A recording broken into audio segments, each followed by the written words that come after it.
Okay, today we're going to work on some squat patterning. Now, this is a really difficult movement for a lot of you guys, so you need to find a level or a depth of movement that you're comfortable with and work at that level. Don't feel like you have to push too hard and go too low. We want you to work with control. So if that means working off a higher chair, working off the side of the arm of your couch, or putting some cushions up to prop up the height, that's perfectly fine.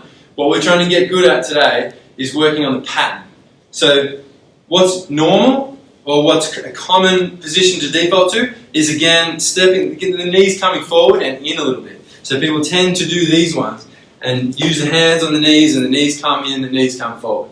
What we're trying to accomplish today is to get you comfortable with keeping tension out and back into the hips. So we're going to start from sitting down.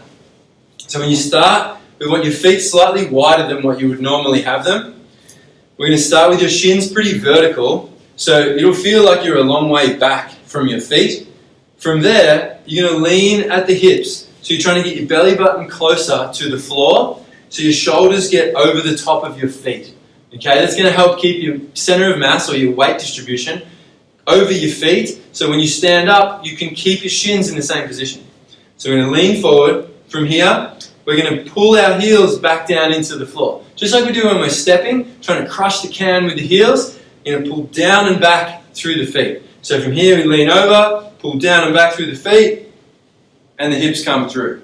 And to reverse that, we're going to sit back, get quite horizontal. So you're trying to sit your bum as far back as you can. See, notice how my knees haven't come forward yet. So from here, my bum has gone back, my shoulders are right down over my feet, but my knees haven't moved forward.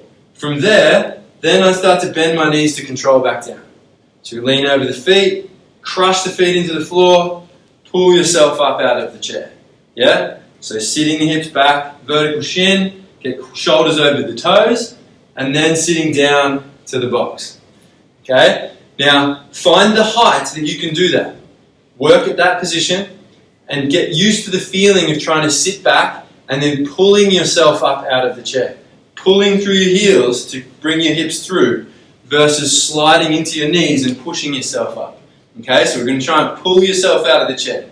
So practice that movement. If it's just the first little bit here, that's all you can accomplish, that's perfectly fine. We just want to get you comfortable with that, initiating the movement that way, and then we can build on that over the coming weeks.